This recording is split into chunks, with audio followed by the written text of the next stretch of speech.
touch my fingertips and my heart is aglow. You bend to kiss my lips and I can't let you go. Maybe I should resist, I'm a fool, I know. But at a time like this, my resistance is low. Your resistance is low. Your eyes have magic, they seem to say, come closer, my darling, come closer, and somehow I can't break away.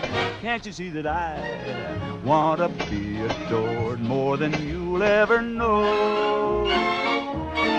And I'm going overboard with the capital O. So don't be persistent, please keep your distance. You know my resistance is low. You touch my fingertips and my heart is aglow. You bend to kiss my lips And I can't let you go. Maybe I should resist, I'm a fool, I know. Resist me, baby. But at a time like this, my resistance is low. I know, I know. your Your eyes eyes, have magic. magic, They they seem seem to say, they're saying, come closer, my darling, come closer, and somehow I can't break away. Can't you see that I want to be adored more than you'll ever know? And I'm going overboard with the capital O. So don't be persistent, baby, keep your distance. You know my resistance is low. distance, you know my resistance is Low.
First lot off Jim's boat, another lot not far behind.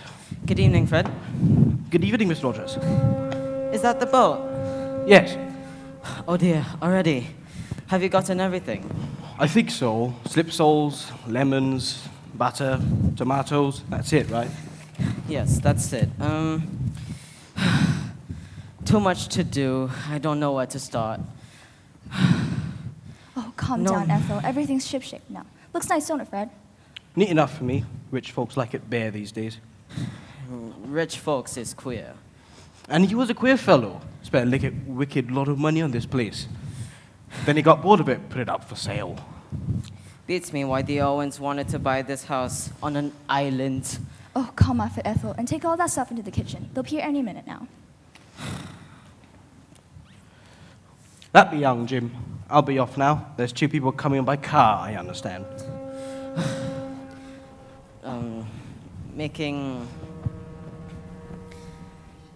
Climbing a hill as an excuse for taking a drink, I suppose. I guess so.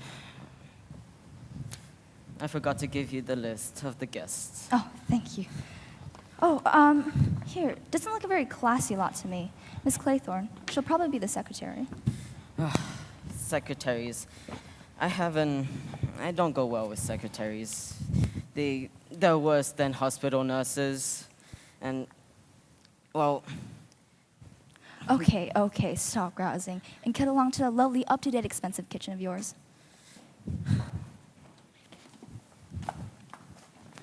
So, this is it. How perfectly lovely. Miss Claythorne. You're Rogers. Good evening, miss. Good evening, Rogers. Would you be a doll and go grab me and Captain Lombard's luggage? Of course, miss. So you've been here before? No, but I've heard a lot about the place. From Mr. and Mrs. Owen, I presume? No, actually, an old pal of mine, Johnny Brewer. He built this house. It's actually a rather sad and poignant story. A love story? Yes, ma'am. The saddest of all. You see, Johnny was a wealthy old boy, and he fell in love with the famous Lily Logan. He married her, bought the island, and built this place for her.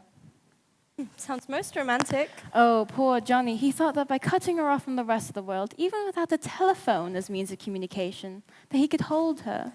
But of course, the fair Lily, tired of her ivory tower, and escaped. And Johnny went back to Wall Street, made a few more millions, and the place was sold. Well, and here we are. Well, I ought to find Mrs. Owen. The others will be up in any minute. It'd be rather rude to leave me here waiting all alone now, wouldn't it?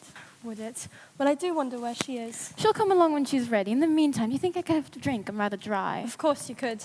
It's certainly warm after that steep climb. What's yours? Oh, no thanks. Not for me. It's not on duty, at least. A good secretary is never off duty. Really? This is exciting. What is? All this, the smell of the sea, the gulls, the beach, this lovely house. I am going to enjoy myself after all. I think you are. I think we both are. Here's to you, Vera. You're quite lovely. Thank you. Oh, where is Mrs. Owen? Mr. and Mrs. Owen won't be down from London until tomorrow, miss. I thought you knew. Tomorrow, but... Oh, I've got a list here of all the guests expected, miss, if you'd like to have it. Thank The you. second butler's just arriving. You will be sweet and help me, won't you? I won't move from your side. Of course you won't. It seems silly to have brought only us in the first boat and the rest in the second. That, I'm afraid, was by design, not accident. Design? What do you mean? Well, I suggested to the boatman that there was no need to wait for any more passengers. That and 5 shillings soon started up the engine. You shouldn't have. Well, they're not a very exciting lot now, are they? I thought the young man was rather nice looking. Callow. Definitely callow. And very, very young. Yeah, I suppose you think a man in his 30s is far more attractive. I don't think, my darling. I know.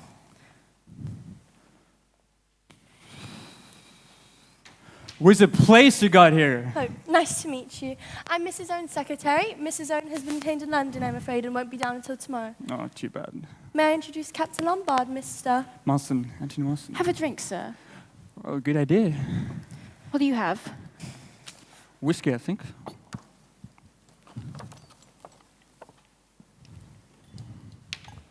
A wonderful place you've got here.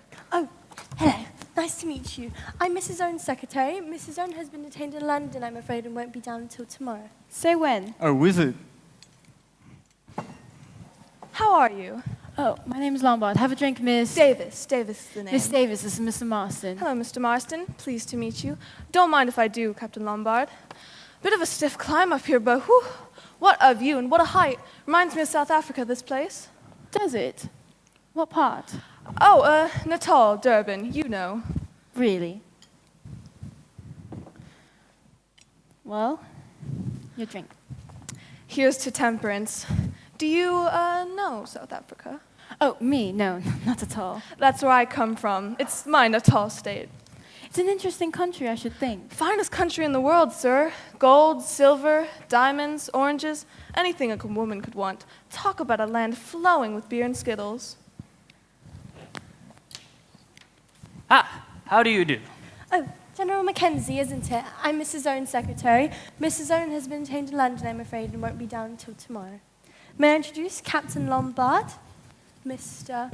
Anthony Marston, and Miss... Davis. Davis, the name.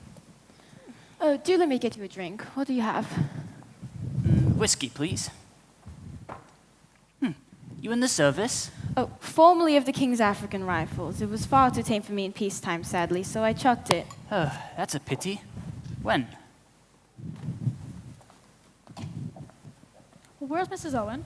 Oh, Miss Brent isn't it? I'm Mrs. Owen's secretary. Mrs. Owen has been detained in London, I'm afraid, and won't be down until tomorrow. Indeed, extraordinary. Did she miss the train? Oh, I expect so. Won't you have something? And may I introduce Captain Lombard, General Mackenzie, Mr. Anthony Marston, and Ms. Davis. Davis is the name. May I take your case? Oh, do let me get you a drink. What do you have? A dry martini, glass of sherry, perhaps whiskey and soda? I never touch alcohol. You never touch alcohol. I suppose you know, young man, that you left us standing there on the wharf. Oh, excuse me, Miss Brent, but that was my fault. I wanted to... It seems to me most extraordinary that Mrs. Owen should not be here to receive her guests. Perhaps she's just the kind of person you can't help missing trains. That's what I reckon she is. Not at all.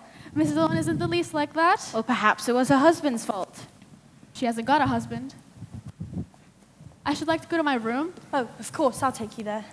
You'll find Mrs. Rogers upstairs, miss. She'll show you to the room.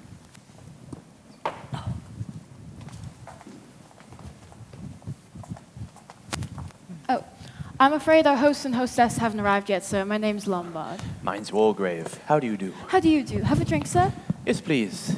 A whiskey. How are you? Davis. Davis is the name. I say, wonderful place you've got here. It's quite unique. As you say, quite unique. 9 others.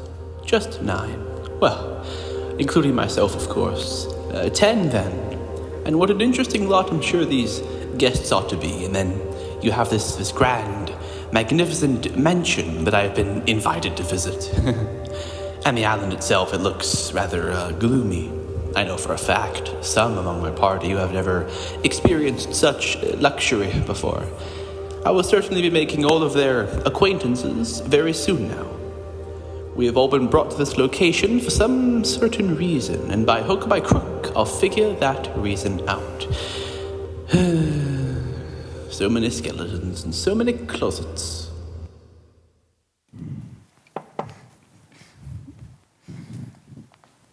You drink, sir.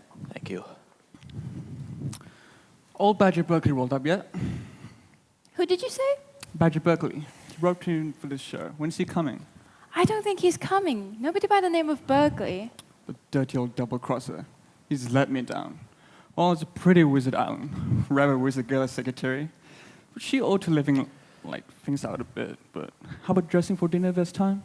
Let's go and explore. How is it? Things are a bit at 6s and 7s with the Owens not turning up. Trigger what? I say wizard for holiday. Aren't you going to sit down? Well, to tell you the truth, you seem to be in my chair. Oh, I did not know you were one of the family. It's not that exactly. You see, I've never been here before, but I live at the Benton Club. Half of the last 10 years, and my seat is just about there. Can't get used to sitting anywhere else. Yeah, it becomes a bit of a habit. Yes, certainly does. Thank you. It's been 15 years since the war. Ever since my wife passed away, nothing's been quite the same anymore. There's also been a rumor going on about me. I hope the Air Force or the War Office hasn't caught on yet. I need to get to the bottom of it as soon as possible. So hopefully, this reunion goes well. Although I don't remember this fellow Owen, I think he might be a friend of... Spoot Leggards, one of my old war friends, I think. So there must be a lot to catch up on. But why this island, though? I wonder. Well, it's a nice chair. Not quite as good as the club's, though. And to tell you the truth, I was a bit surprised when I received this invitation. Hadn't received anything of the kind for, well, over 4 years. Very nice of them, I thought. Can I have your keys, sir? Is Lady Constance Culmington expected here? Can you tell me? Lady Constance Clemington. I'm not sure, unless she's coming down with Mr. and Mrs. Owen. Never mind. Can I have your keys, sir?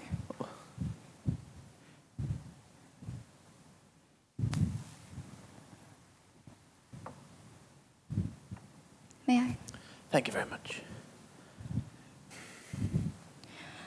Shall I show you to your room? Please. And I'll unpack for myself, thank you very much.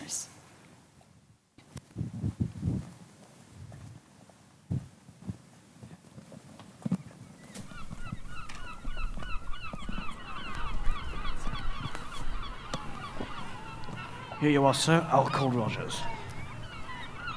That was close.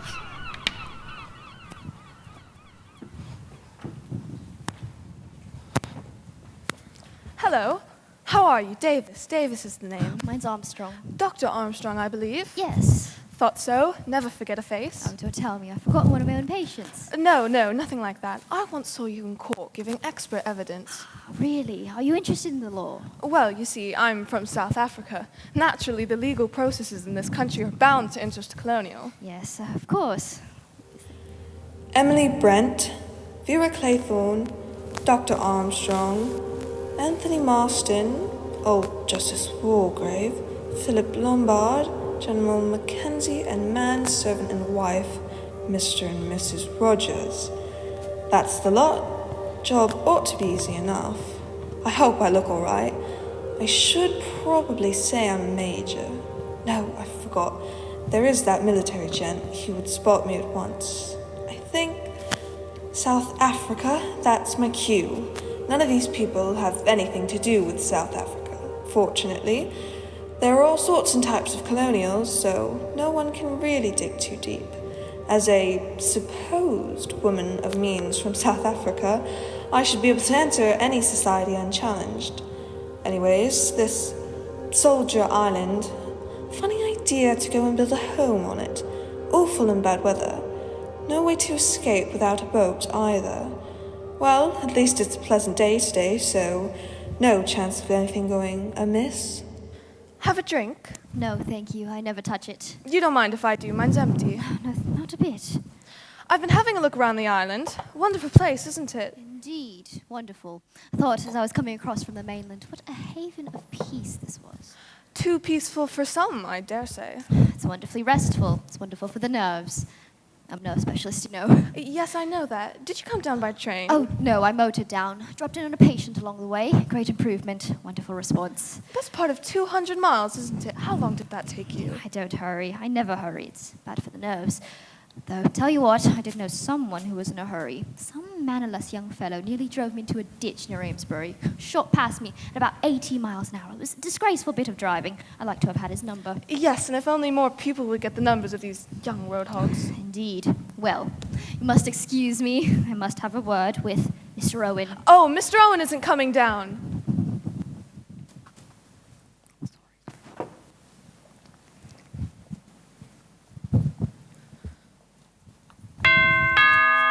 You rang, ma'am? Yes, take my hat, will you? What time's supper? Dinner's at 8 o'clock tonight. I think dressing will be optional. You got a good place here. Thank you, ma'am. Been here long? Just a week, ma'am. Is that all? So, I don't suppose you know much about the crowd that's here? No, ma'am. All old friends of the family? I really couldn't say, ma'am. Oh, well. Oh, Rogers. Yes. Rogers, do you think you could put a glass of wine and some sandwiches in my room at night? I get a hell of an appetite with the sea air. I'll see what I can do, ma'am. Rogers, I'll see you won't lose by it. Of course. Where's my room? I shall show you. Good. I could do with a wash-up and a brush-up straight away.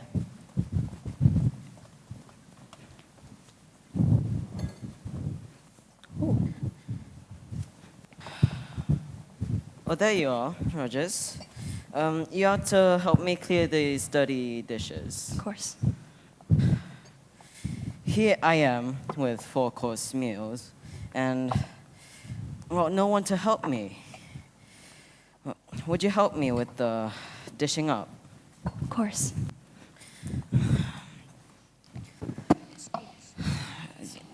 Who's that you talking about, Lisa? Oh, Davis, South African lady. No class if you ask me, and no money either. You know, Davis gives out she's a millionaire or something. You should see her stockings, cheap as they make them. Well, I don't like her. I don't like them. I don't like any of them. They're like the other couples in the boarding house, right? Yeah, the boarding house. Right. Yes. Well then, the money's good.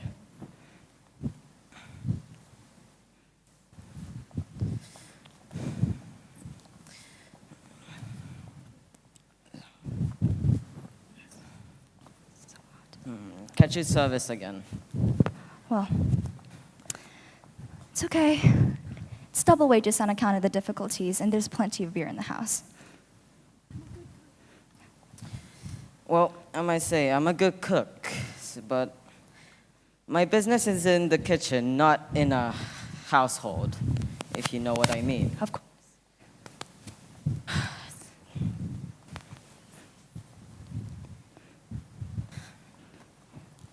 Well, do you like living on an island? Well, not at all. I didn't think I would. I didn't think Don't that know if I this- would either. Come to that, no slipping down to a pub or going to the pictures. Well then, it's double wages on account of the difficulties, and there's plenty of beer in the house. Okay. Take the book out.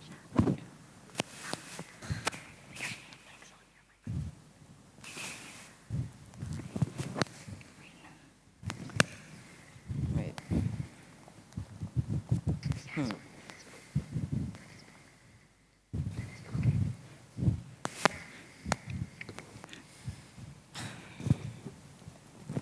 You know, I don't like here.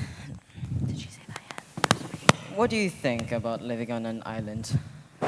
I don't like it. They're, I don't know, very inconvenient, I would say.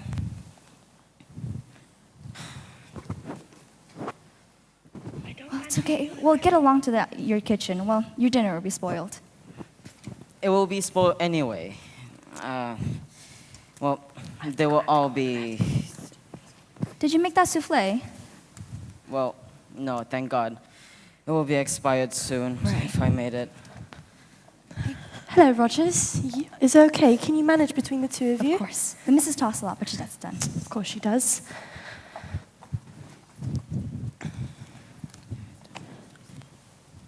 Oh, the weather is amazing today. Yes, indeed. It seems very settled. Hardly a breath of wind. Deliciously warm. A pleasant sound. How big the sea was. From here, there was no land to be seen anywhere. Just a vast expanse of blue water, rippling in the evening sun. The sea, so peaceful today, yet sometimes so cruel. The sea that dragged you down to its depths. Drowned. Found, drowned. Drowned at the sea. Yeah, but hardly a breath of wind and deliciously warm. Not like England at all. I should have thought you might feel a little uncomfortable with that dress. Oh, no. It's rather tight, isn't it? Well, I don't think so. Well, you excuse me, my dear, but you're a young woman and you've got your living to earn. Yes? A well-bred woman doesn't like her secretary to appear flashy. It looks, you know, as though you were trying to attract the attention of the opposite sex. And would you say I do attract them? That's besides the point. A girl who deliberately sets out to get the attention of men won't likely keep her job long. Surely that depends on who she's working for. Really, Miss Claythorne? Aren't you being a little unkind? No. The world will never improve until we stamp out immodesty. Oh, God. Go on about young people, then. Young people nowadays behave in the most disgusting fashion. Disgusting now. Yes, low-backed evening dresses, lying half naked on beaches, all this so-called sunbathing, an excuse for immodest conduct, nothing more. Familiarity, Christian names, drinking cocktails, and look at the young men nowadays, decadent. Look at that young Marston, what good is he? And that Captain Lombard. What do you object to in Captain Lombard? I should say he's a man who led a very varied and interesting life. The man's an adventurer. All this younger generation is no good at all. You don't like youth, I see. What do you mean? I was just remarking that you don't like young people. And you think I should, pray? Everyone makes such fuss over things nowadays. They wanted injections before they had their teeth pulled. They took drugs if they couldn't sleep. They wanted easy chairs and cushions, and the girls are allowed their figures to slop about anyhow and lay about half naked in the beaches in summer. I would like to make an example of certain people. Oh no, but it seems to me that you do miss an awful lot. The world will never improve until we stamp out immodesty. I'm sorry, but that's just what I think. You're very impertinent. Quite pathological. What did you say? Nothing. What about the old boy? He looks rather like a tortoise, don't you think so? Well, all judges look like tortoises. Is that venomous way they have of darting their heads in and out? I didn't realize he was a judge. Oh yes, he's probably been responsible for sending more innocent people to their death than anyone else in all of England. By the way, have you two met yet? Miss Claythorne, this is Dr. Armstrong. Armstrong and I have just decided that the old boy... Yes, I heard you, and so did he, I think. Oh, Sir Lawrence, will you come out here? Miss Brent, I have is it? something to tell you. A remarkably fine night.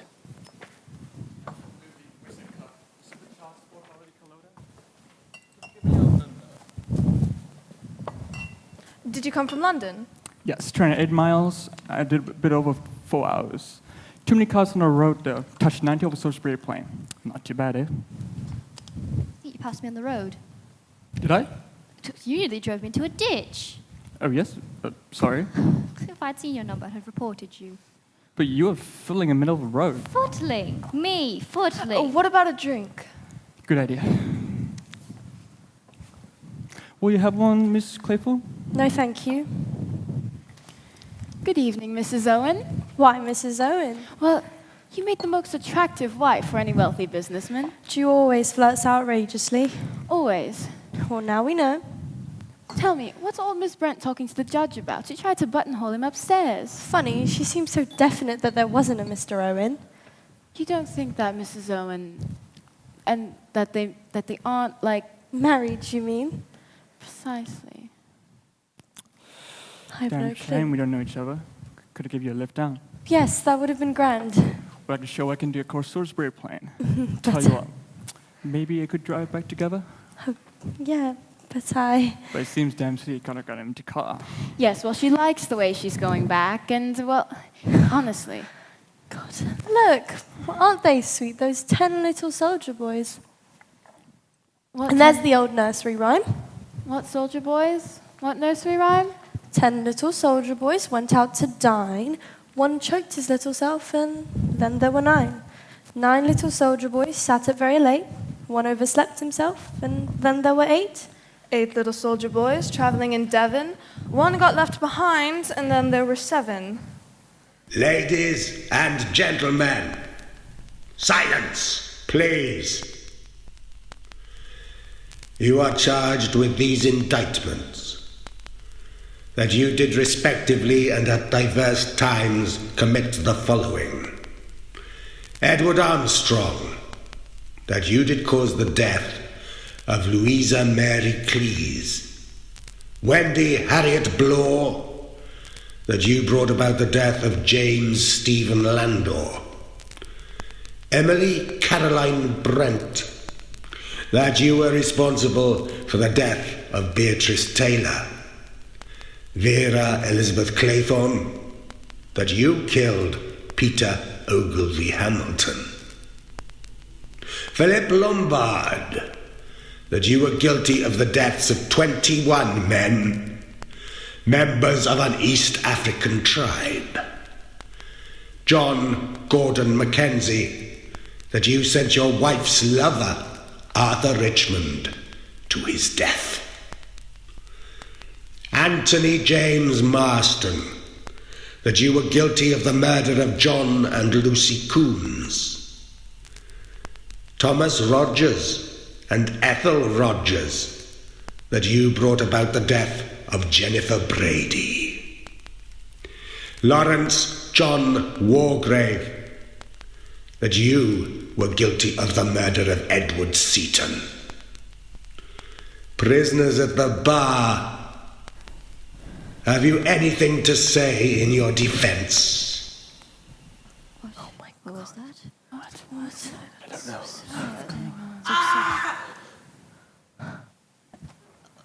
What's it? Armstrong. Rogers? Mrs. Rogers, pass me that pillow, quickly. I'm coming. Oh, God. Oh, my God. Okay. Mrs. Rogers! It's nothing much. She's fainted, that's all. She'll be round in a minute. Somebody get some brandy. Rogers, get some brandy. Who was that speaking? It sounded... What's going on here? What kind of practical joke was that? Where the devil did that voice come from? Here we are. You are charged with Turn it these off! indictments. Turn it off! It's horrible. Disgraceful and heartless practical joke. You think it's a joke? What else could it be? At the moment, I'm not prepared to give an opinion. Put the devil turn it on there and set it going. We must inquire into that. Oh dear. Oh dear me. If you'll allow me, sir. Ethel, it's all right, do you hear? It's all right. Pull yourself together. It's all right, Mrs. Rogers. She just had a nasty turn, that's all. Did I faint? Yes. Up we get. Here. Where's the brandy? There we are. Mrs. Rogers, drink this. Oh, let's get you off the floor. Oh, here we are. Drink it. There we are. There you are. Oh, goodness gracious. It gave me a turn too. Wicked Liza was. I'd like to know. Who was it that put that gramophone on? Was it you, Rogers? I was just obeying orders, sir. Whose orders? Mr. Owens. Let me get this quite clear. Mr. Owen's orders to you were what, exactly? I was to put a record on the gramophone in the study. I'd find the records in the drawer in there. I was to start with that one, sir. I thought it was just to give you some music. A very remarkable story. It's the truth, sir. Before heaven is the truth. I didn't know what it was, not for a moment. It had a name on it. That's all. I thought it was just a piece of music. Is there a title? A title? Yes, sir. It's entitled Swan Song. This is all preposterous. Preposterous! Slinging accusations about like this? Something must be done about it. This fellow Owen, whoever he is. Who is he indeed? That is exactly what we must inquire into. I should suggest you get your wife to bed, Rogers, Yes, then sir. come back here. I'll help with that. Off you go. Will she be all right, Doctor? Yes, quite all right. I don't know about you, sir, but I feel like I need to have a drink. I agree. I'll get them. This is all preposterous. Of course I'll get it, and I'll have a bit of whiskey myself, actually. It's all right now. I've just given her a mild sedative.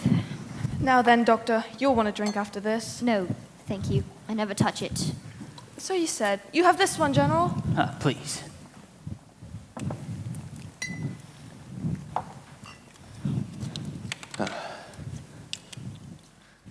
Right. We must get to the bottom of this. Rogers, tell us what you know about Here we Mr. are. Owen. He owns this place, sir. I'm aware of that. What I want you to tell me is what you yourself know of that man. I don't know. See, I've never actually met him before. What do you mean you've never seen him? Well, we've only been here just in a week, sir, my wife and I. We were engaged through a letter by a registry office, the Regina in Plymouth. That's a high-class firm. We can check on that. Have you got the letter? The letter engaging us? Yes, sir.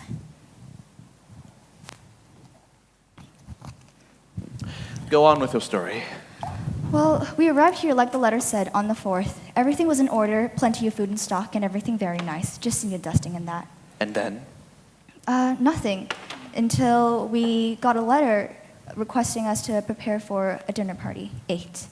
And yesterday, by the morning post, we received another letter saying that Mr. and Mrs. Rogers won't be down from London. It might be detained. And if so, we wish to do the best we could. And it gave instructions for dinner and putting on the gramophone record. Here it is. Headed Ritz Hotel and typewritten. Coronation machine number 5, quite new. No defects, inside paper, most common make. We shan't get much out of this. We could try it for fingerprints, but it's been handled too much. Someone's quite the little detective. Got some quite fancy Christian name, hasn't he? Ulrich Norman Owen. It's quite a mouthful. I'm obliged to you, Mr. Marston. You draw my attention to a curious, suggestive point. I think the time has come for all of us to pool together our information. It would be well for everybody to come forward with anything they have regarding our unknown host. We are all his guests. I think it would be profitable if each one of us were to explain exactly how that came about. There's something very peculiar about all this. I received a letter with a signature that was not very easy to read. It purported to be from a woman who I had met at a certain summer resort 2 or 3 years ago. I took the name to be Ogden, but I'm quite certain I've never met or become friendly with anyone of the name Owen. Have you got that letter, Miss Brent? Yes, I can go fetch it for you. Thank you. Miss Claythorne. Well, I never actually met Mrs. Owen. I wanted a holiday post, so I applied to a secretarial agency. Miss Grenfield's in London. I was offered this post and accepted. You were never interviewed by your prospective employer. No, this is the letter.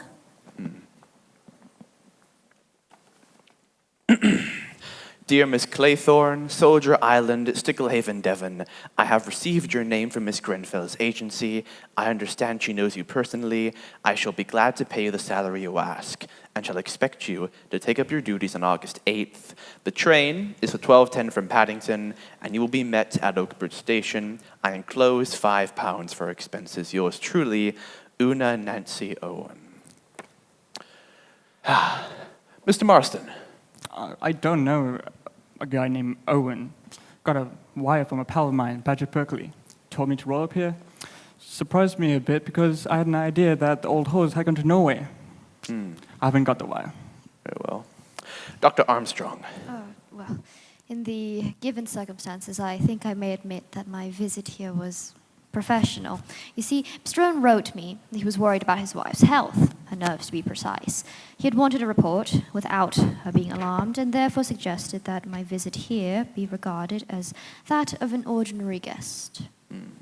You have no prior history with the family. No. Yet you had no hesitation in obeying the summons. Well, a colleague of mine was mentioned, and a very handsome fee was suggested. I was due for a holiday anyways. Thank you. Dear Miss Brent, I do hope you remember me. We were together at Bellhaven Guest House in August some years ago, and we seem to have so much in common. I am starting a guest house of my own on an island off the coast of Devon.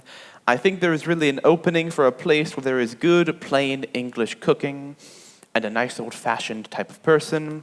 None of this nudity and gramophones half the night. I shall be very glad if you could meet with me at 1240 Oakbridge Station. Sincerely, Ulick Norman Owen. Well, the signature is slightly ambiguous.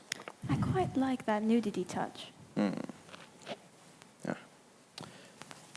Here is my own decoy letter from an old friend of mine, Lady Constance Culmington. She writes in her usual vague, incoherent way, urges me to join her here and refers to our host and hostess in the vaguest of terms. Look here, I've just thought of something. In a minute. But we will take one thing at a time, if you don't mind, Captain Lombard. General Mackenzie. Well, got a letter from this fellow Owen. Thought I must have met him sometime back at the club. Mentioned some old cronies of mine who were to be there. Hope it'd excuse informal invitation. Haven't kept the letter, I'm afraid. And you, Captain Lombard? Same sort of thing. It was an invitation mentioning mutual friends. I haven't kept the letter either. Who was it that Mr. Morris had worked for again? Oliver? Owen? Well, whoever they are, they're mighty well off considering they're prepared to offer up 100 guineas for my journey to Soldier Island. It's a ghastly little place out in the middle of nowhere. Who builds a house on a deserted piece of rock? Oh, well, at least it'll be easy to defend, that's for certain.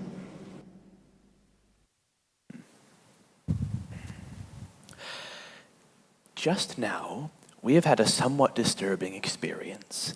An apparently disembodied voice spoke to us all by name, uttering certain definite accusations. We will deal with those accusations presently. At the moment, I am interested in a minor point. Among the names received was that of a Wendy Harriet Blore. But as far as we know, there is nobody here named Blore amongst us. The name of Davis was also not mentioned. What have you to say about that, Miss Davis? Cat's out of the bag. I suppose I'd better admit my name isn't Davis. You are Wendy Harriet Blore? That's right. And I'll add something to that. Not only are you here under a false name, Miss Blore, but I've noticed this evening that you're a first-class liar. You claim to have come from Natal, South Africa. I happen to know South Africa and Natal quite well, and I'm prepared to swear that you've never set foot there in your entire life. You gentlemen have got me all wrong. I'm an ex-CID officer. Oh, a copper. I've got my credentials and I can prove it. I run a detective agency in Plymouth. I was put onto this job. By whom?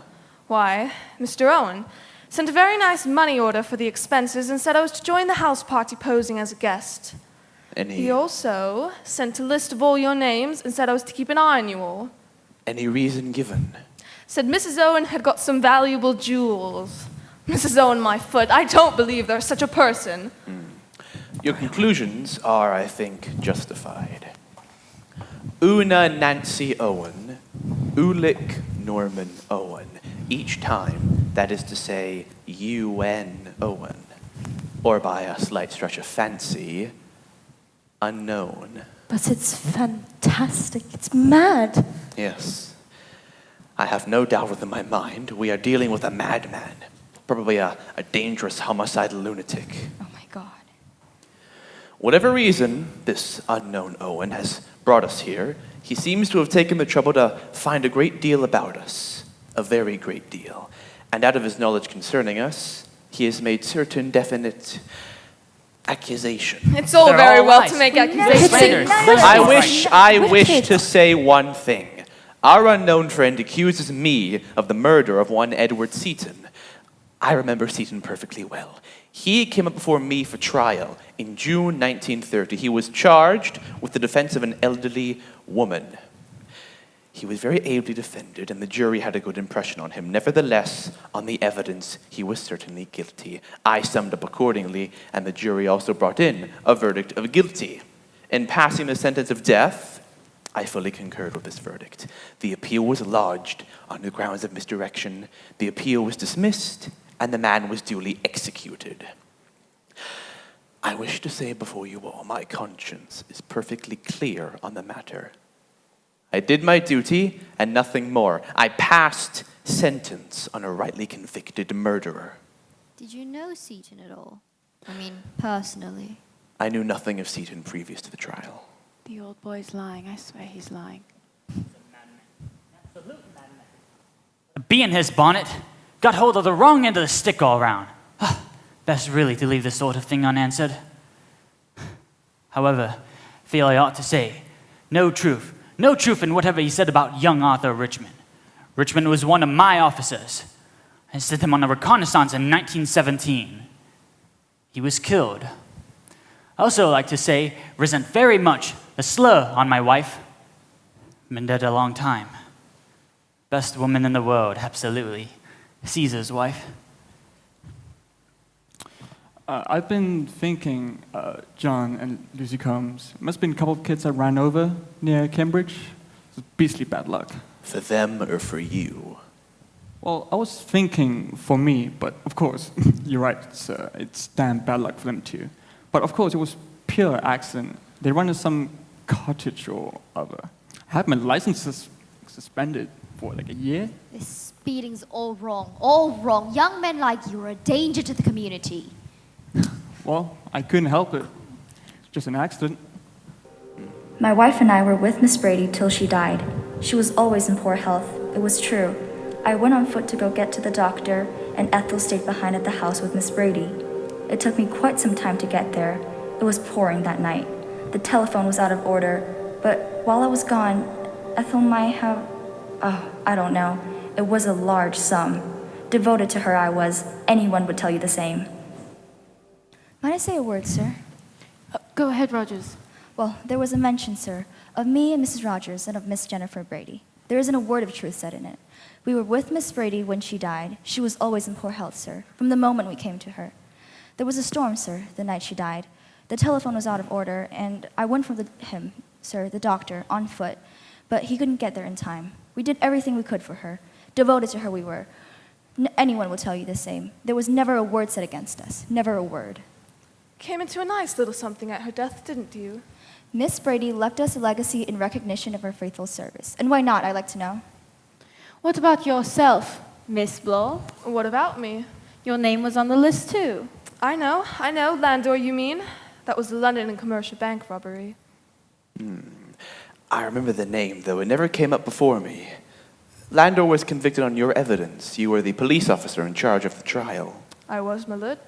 Landor got penal servitude and died in Dartmoor a year later. He was a delicate man. He was a crook.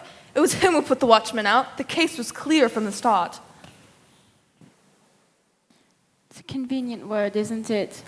A police officer's duty. Well, what about you, Doctor? I am at a loss to understand the matter. The name meant nothing to me. What was it? Close? Close?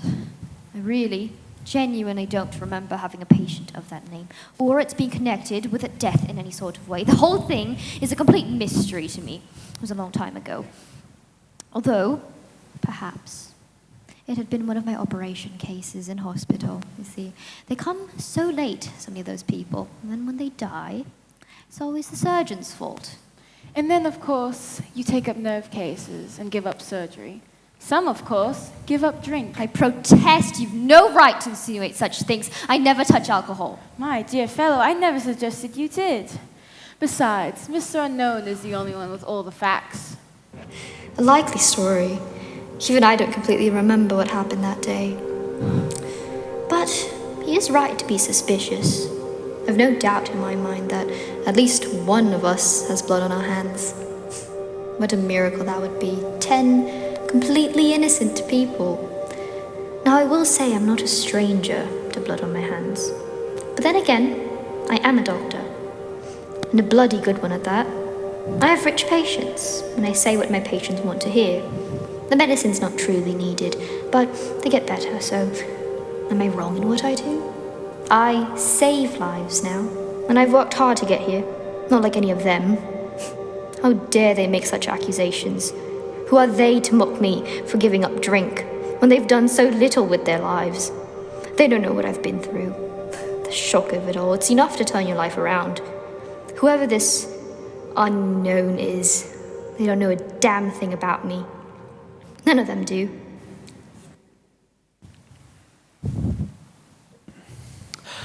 Miss Claythorne.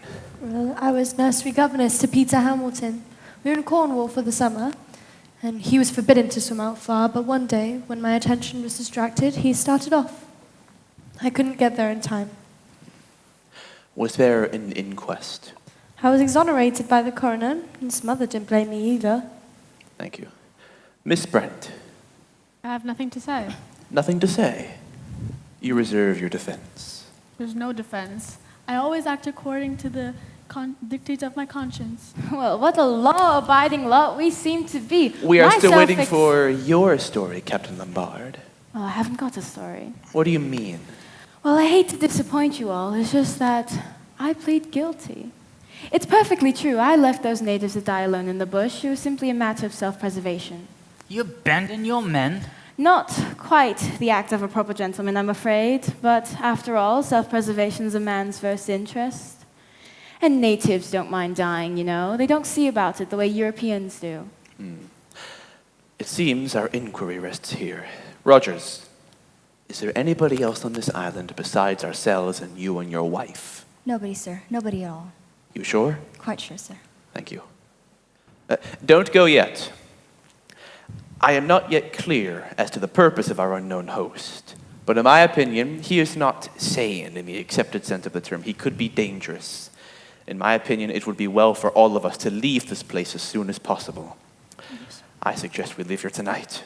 You'll pardon me, sir, but there is no boat. What? No boat at all? No, sir. Why don't you telephone to the mainland? There is no telephone, sir. Fred Narracott, every morning he brings over the bread and the milk and the post and the papers and takes the orders, sir. It's a bit unsporting. What? Or to ferret out the mystery before we go? The whole thing's like a detective is positively thrilling. At my time of life, I have no desire for thrills. The legal life narrowing? I'm all for crime. Here's to it. Right, what we should do next is gather each other and perhaps... Are you all right? Lawson?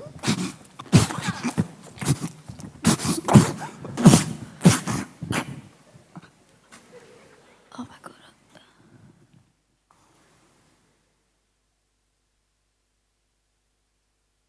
He's dead. Dead? Do you mean the fellow just choked and died? Well, he died of choking right enough. It was asphyxiation, that's for sure. Huh. Never knew a fellow could die of a mere choking fit. Death. Well, see, Mr. Mackenzie, a man doesn't die of a mere choking fit. Marston's death isn't what we call a natural death. Was there something in the whiskey? Yes, by the smell of it. Cyanide. Probably potassium cyanide. Acts pretty well instantaneously. Then he must have put the stuff in the glass himself. Suicide, eh? That's a rum go. No, he'd never commit suicide. He was so alive. He was enjoying himself. Shame. Pity. After a shame. Oh, Damn look. shame indeed. What? One of the soldier boys off the mantelpiece. What? It's broken.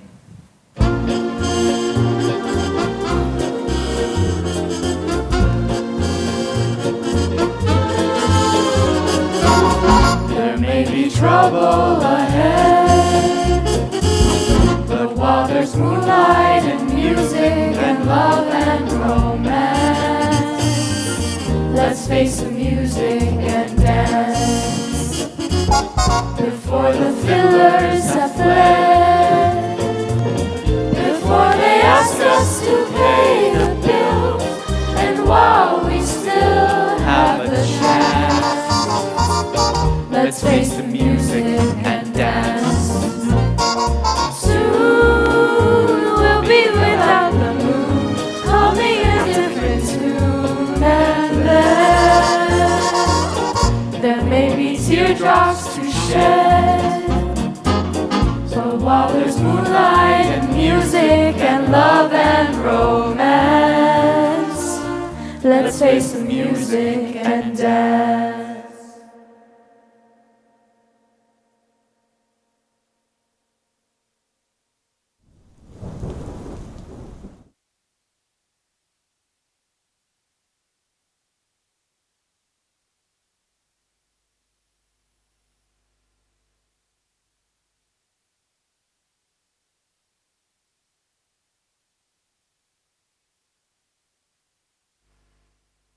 Can you please take these glasses? And the ones on the table as well. God, we've been up to the top. There's no sign of that boat yet. Oh, it's very early still. Oh, I know. Still, the fellow brings the bread and the milk and all that. I should have thought he'd gotten here before this. No sign of any breakfast yet. Don't go. Don't bother about breakfast. How is the weather looking? The wind has freshened a bit. Rather a mackereled sky. Old boy in the train yesterday said we were due for dirty weather. I wish that boat would come. The sooner we go to this island, the better. It's absurd not keeping a boat on the island. No proper harbor. If a wind comes to blow from the southeast, a boat would get dashed to pieces against the rocks. But a boat would always be able to make us from the mainland? No, Miss Brent, that's just what it wouldn't. That means we should be cut off from the land? Yes, condensed milk, rye vita, and tin stuff till the gale it's blown itself out. But you needn't worry, the sea's only a bit choppy. I think the pleasures of living on an island are rather overrated. I wish that boat would come. Annoying the way the house is built, slap up against the cliffside. You can't see the mainland till you've climbed up to the top. Shall we go up there again? It's no use, Doctor. A watched pot never boils. There was no sign of a boat putting out when we were up there just now. What can this man Narracott be doing? They're all like that in Devon. Never hurry themselves. What about Rogers? You ought to be about. If you ask me, Master Rogers was pretty badly rattled last night. Yes, ghastly, the whole thing. Got the wind up properly. I'd take an even bet he and his wife did do that old lady in. You really think so? Well, I've never seen a man more scared. Guilty as hell, I should say. Fantastic, the whole thing. Fantastic. I say, suppose he's hopped it. Who? Rogers? But there isn't any way he could. He just said there's no boat on the island. Yes, but I've been thinking, we've only Rogers' word for that. Suppose there is one and he's nipped off it in the first thing. Oh, no. He wouldn't be allowed to leave the island. Sleep well, General. I dreamed. Yes, I dreamed. I don't wonder at that. I dreamed of Leslie, my wife, you know. Oh, yes. I wish Narracott would come. Who's Narracott? The bloke brought us over yesterday afternoon. Was it only yesterday? Yes, I feel like that too. Batty gramophone records, suicides, it's all about women could stand. I shan't be sorry to see the back of Soldier Island, I give you my word. So you don't understand? How strange. What's that, General? I don't like the look of him. I reckon young Marston's suicide must have been a pretty bad shock to him. He looks years older. Where is that poor young fellow now? In the study, put him there myself. Oh, Dr. Armstrong, then. I suppose it was a suicide. What else could it be? Oh, I don't know, but suicide. You know, I had a pretty funny feeling in the night. This Mr. Unknown Owen, suppose he is on the island. Rogers mayn't know. Or he may have told him to say so. Pretty nasty thought, isn't it? But would it have been possible for someone to tamper with Marston's drink without any of us seeing him? Well, it was standing up there. Anyone could have dropped a dollop of cyanide in it if they'd wanted to. I suppose so. Oh, there you are, sir. Can you take a look at my wife, please? Yes, is she still feeling under the weather? She's... Oh, well, you won't leave the island without me, will you? Of course we won't. I wish the boat would come. I do hate this place. I agree. The sooner we can get in contact with the police, the better. The police? The police have to be notified in the case of suicide, you know, Miss Claythorne. Oh, yes, of course. Still no sign of any breakfast. Where's that fellow Rogers? General, would you like some breakfast? Hungry? Leslie, Leslie, my dear. Oh, no. I'm Vera Claythorne. Oh, my apologies. I took you for my wife. Oh. I thought your wife was dead long ago. Yes, I thought so too. But she's here, on this island. Good morning. Morning, Captain Lombard. Morning. Is the boat here yet? No. It's a bit late, isn't it? Yes. Good morning. You and I could have had a swim before breakfast. Too bad all this. Too bad you overslept yourself. You must have good nerves to sleep like that. Nothing makes me lose my sleep. Didn't dream of any African natives by any chance, did you? No. Did you dream of convicts in Dartmoor? Look here, Captain Lombard, I don't think that's very funny. Well, you started it, you know. By the way, where's breakfast? I am hungry. The whole domestic staff seems to have gone on strike. Well, we can always forage for ourselves. Hello. That's strange. What is? I swear there were 10 here when we arrived. There are only 8 of the soldier boys. So there are. Well, there was probably only 9 to begin with then. We assumed there were 10 because of the rhyme. No, I think it's just queer, don't you? Hello, Armstrong. What seems to be the matter? Mrs. Rogers is dead. How? No. She died in her sleep, you see. Rogers thought that she was still under the influence of the sleeping powders I had given her last night, and so he didn't disturb her. He came downstairs, lit the kitchen fire, did this room up, and as she hadn't appeared, he had gone up to check on her. He was alarmed by the look of her, went hunting for me. She's been dead about 5 hours, I should What say. was it, heart? Impossible to say. It may have been. After all, she'd had a pretty bad fright last night. Indeed. She might have been poisoned, I suppose, Doctor. It is perfectly possible.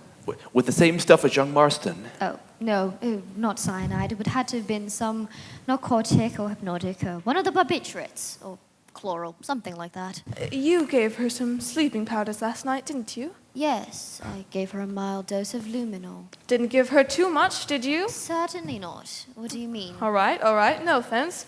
I just thought that perhaps if she'd had a weak heart... The amount I gave her could not have hurt anybody. Then what exactly did happen? It's impossible to say without an autopsy.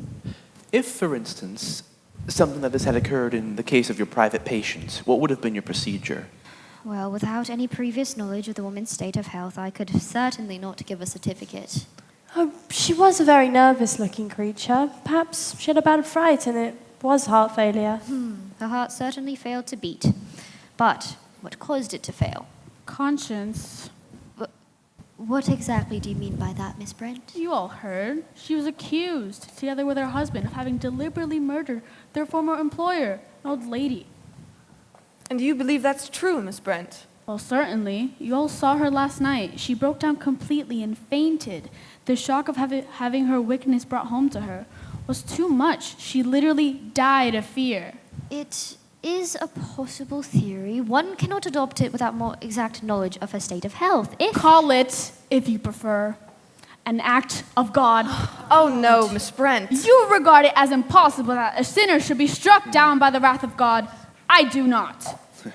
In my experience, my dear, Providence leaves the work of conviction and chastisement to us mortals, and the process is often fraught with difficulties. There are no shortcuts. Let's be practical. What did the woman have to eat and drink last night before she went to bed? Nothing.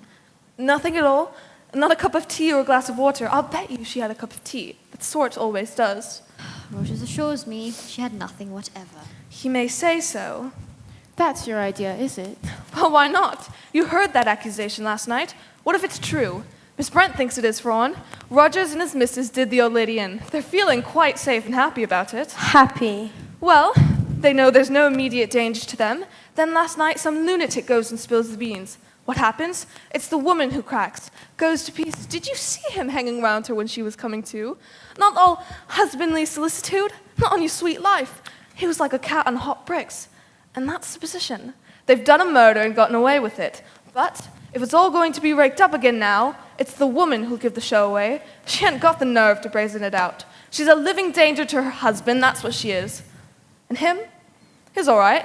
He'll go on lying till the cows come home. But he can't be sharper. So what does he do? He drops a nice little dollop of something into a nice cup of tea, and when she's had it, he washes up the cup and saucer and tells the doctor she ain't had nothing. No, a man wouldn't do that, especially not to his wife. You'd be surprised, Miss Claythorne, what some husbands would do. Excuse me, miss, but I'm getting on with dinner. I'm not much of a cook, and it's lunch that's worrying me. Would cold tongue and gelatin be satisfactory? And I can manage some fried potatoes, and there's always tin fruit, cheese, and biscuits. Yes, that would be fine, Rogers. Lunch! Lunch! We shan't be here for lunch. And when the hell is that boat coming? What? I'm afraid the boat won't be coming, miss. What? Well, you see, Fred Narracott, he's always here before 8. Is there anything else you require, miss? No, thank you, Rogers. And it's not Rogers. His wife lying dead upstairs, and there he's cooking breakfast and calmly talking about lunch. Then he says the boat won't be coming. How the hell did he know? Miss Bloor! What? Don't you see? He's dazed. He's just carrying on automatically as a good servant would. It's pathetic, really. He's pulling a fast one, if you ask me. The really significant thing is the failure of the boat to arrive. It means we are being deliberately cut off from help. It's very little time, very little time. What's that, General? It's very little time. We mustn't waste it talking about things that don't matter. Why do you think Narcot hasn't turned up yet? I think the ubiquitous Mr. Owen has given orders. You mean, told him it's a kind of practical joke? He'd never fall for that, would he?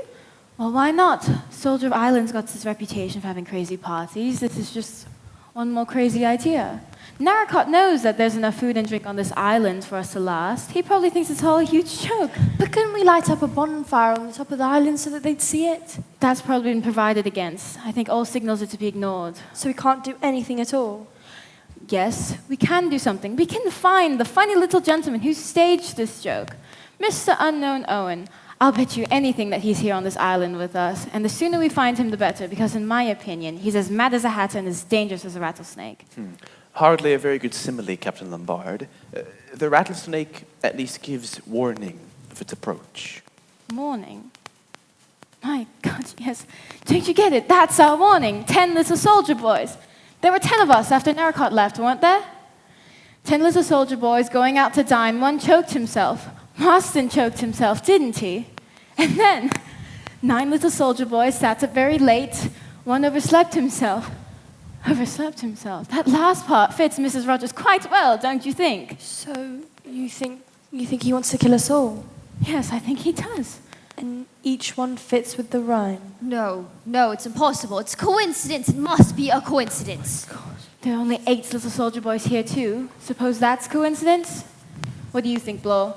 I don't like it. Oh, God, but there isn't anybody on the island. I'm not so sure of that now. This is terrible. None of us will ever leave this island. Can somebody shut him up? What do you think, Sir Armstrong? Don't you agree with me? Sorry, Sir Lawrence. Up to a point, yes. Then we better get to work. Come on, Armstrong. Come on, Blow. We'll make short work of it. I'm ready. Nobody's got a revolver on their hands by any chance. Suppose that's too much to ask for. Actually, I've got one. Always carry that about with you. Usually. I've been in some tight places, you know. Oh, well, you've probably never been in any tighter places than you are today. There's a homicidal maniac on this island. He'll have a whole arsenal on him, and he'll be sure to use it. I'm not so sure of that, Miss Blow. Homicidal maniacs are very quiet and unassuming people. Delightful fellows. You never know there was anything wrong with them. Well, if he's one of that kind, we'll leave him to you, Doctor. Now then, let's make a start. I suggest Captain Lombard takes the house while we take the island. Right. The house ought to be easy. No sliding panels or secret doors. Mind he doesn't get you before you get him. I'll be all right, but you two had better watch yourselves. Remember, one got left behind. Come on, Armstrong. A very energetic young man, Captain Lombard. But don't you think he's right? If someone was on the island, they'll be bound to find him. It's practically bare rock. I think this problem will require brains to solve it rather than brawn. Where are you going? I'm going to go sit in the sun and think, my dear lady. Oh, where's my skein of wool? Oh, if you like, I'll go upstairs and look for it. No, I know where it's likely to be. God. I'm glad Captain Lombard's got a revolver. They're all wasting time. Wasting time. Do you think so? Yes. It's better just to sit here and wait. Wait for what? Why? For the end, of course.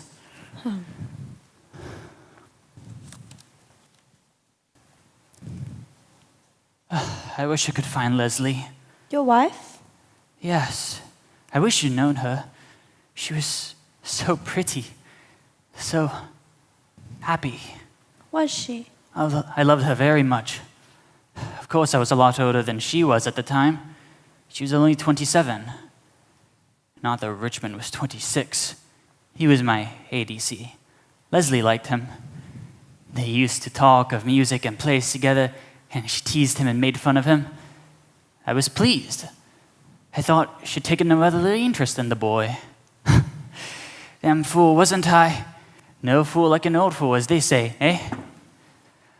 And it was just like a book, the way I found out. When I was out in France, she wrote to the both of us.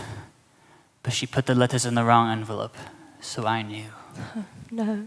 Oh, it's all right, my dear. It's a long time ago. But you see, I loved her very much and believed in her. So I didn't say anything to him. I let it all gather up inside. Here. A slow, murderous rage. Damn young hypocrite! I liked the boy. Trusted him. I do wonder what the others are doing. So I sent him to his death. Oh. It was quite easy. Mistakes were being made all the time, and all anyone could say was, I'd made a blunder. Sacrificed one of my best men. Yes, it was quite easy. But Leslie never knew. I never told her I'd found out. So he went on as usual, but nothing felt quite real anymore. She died of pneumonia. She had a heart-shaped face, blue eyes, and brown hair that curled. Oh, don't. I guess it was murder. Curious murder. And I've always been such a law-abiding citizen. But it didn't feel like that at the time. Serves him damn well right. That's how I thought. But after, well, you know, don't you? I don't know. You don't seem to understand. I thought you would. Thought you'd be glad too, that the end was coming. General? We're all going to die here, you know? I don't know that, General. You're very young. You haven't gotten to that point yet. That blessed relief when you know you've done with it all, that you haven't got to carry the burden any longer. General. Don't talk to me that way.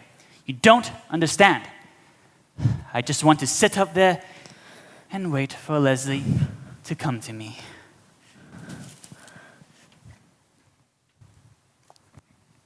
Oh my God, Jesus Christ. All correct.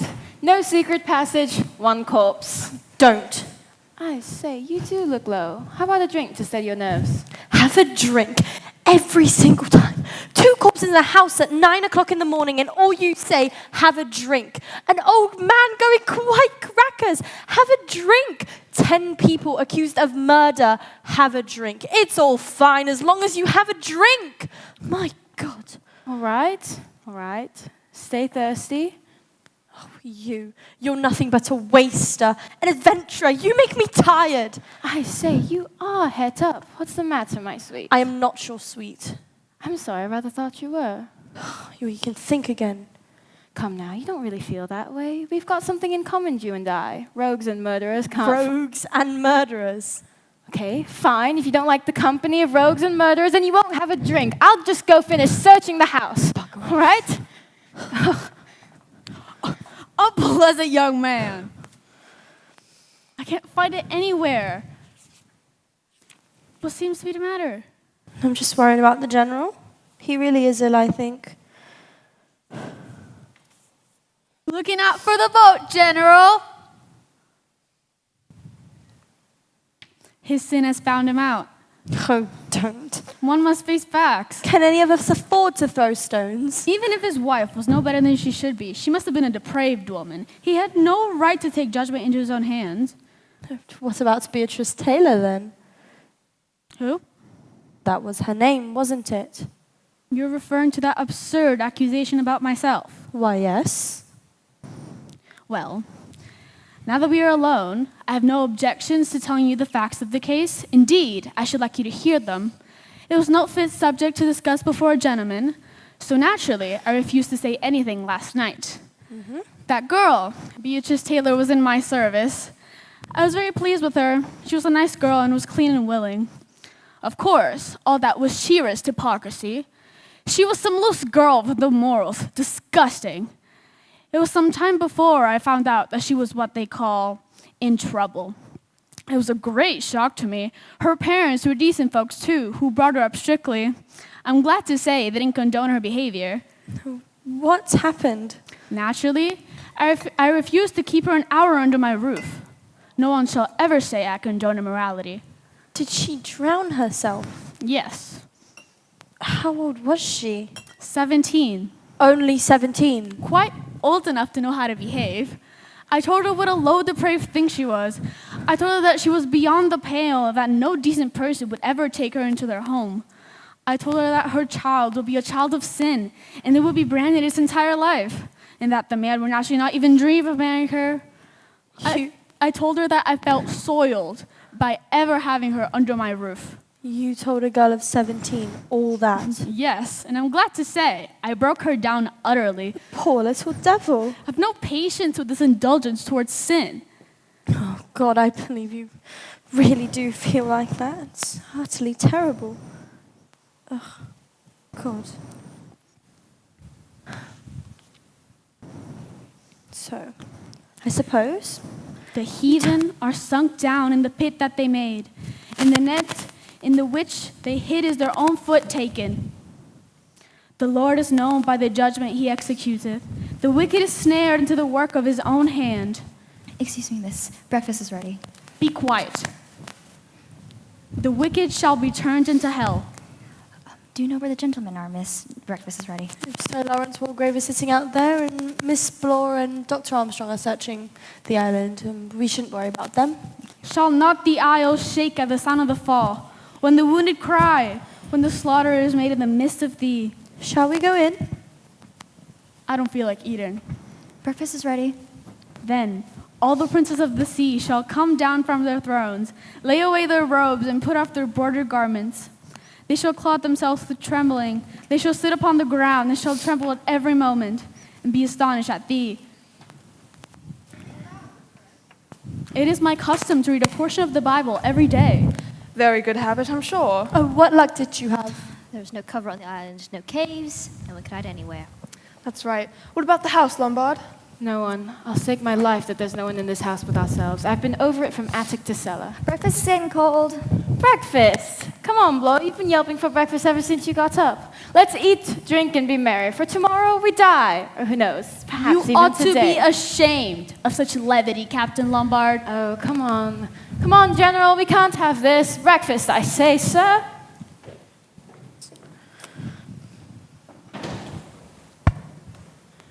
Good God, one got left behind. There's a knife in Mackenzie's chest. What?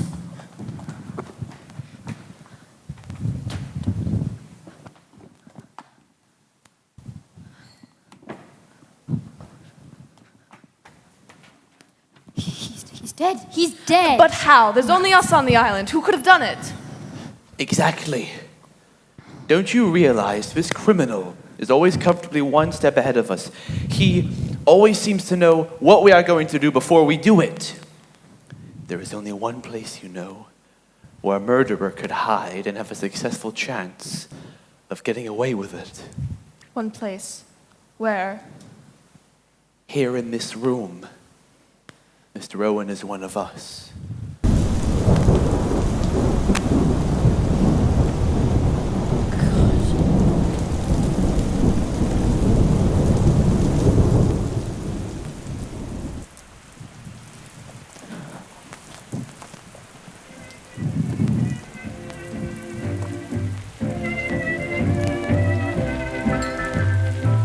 Is it a sin?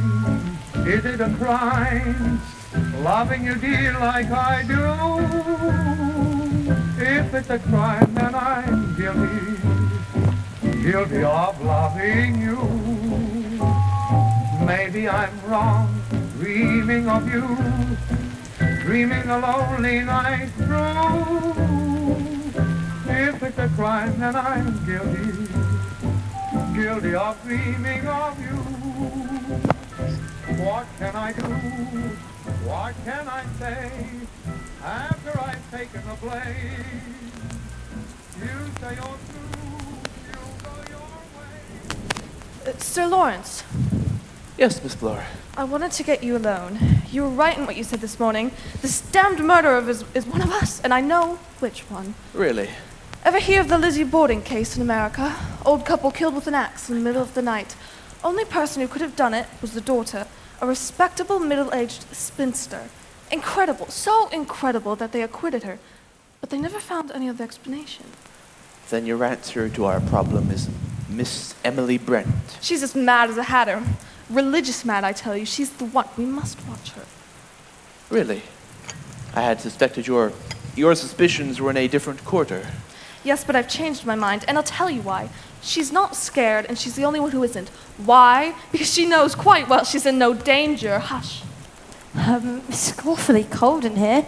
We've made some coffee. You'd hardly believe what a beautiful day it was this morning. Are Captain Lombard and Rogers still out? Yes, no boat will put out in this. It couldn't land anyways. Miss Brent's? I will take it to her if you'd like. Thank you. You are right to insist on our going to lunch and having some brandy with it. I certainly do feel better. The court always adjourns for lunch. To think that there are 5 dead bodies in here. Oh, God. Walgrave, do you enjoy your coffee? Yes, I am. In fact, it makes me think what we should do next. What we must do next is hold an informal court of inquiry. We may be able to eliminate at least some innocent people. You haven't got a hunch of any kind, have you, Miss Claythorne? If Miss Claythorne suspects one of us, that is rather an awkward question. Well, it's not either of you. If you asked me who I suspect, I'd say Dr. Armstrong. Armstrong? Yes, because don't you see, he's had far and away the best chance to kill Mrs. Rogers. Terribly easy for him as a doctor to, put an overdose of sleeping stuff in her drink. Yes, but somebody else gave her the brand, do you remember? Her husband had the good opportunity of administering a drug. It isn't Rogers. He hadn't got the brains to fix the stunt, nor the money. Besides, you can see he's scared stiff.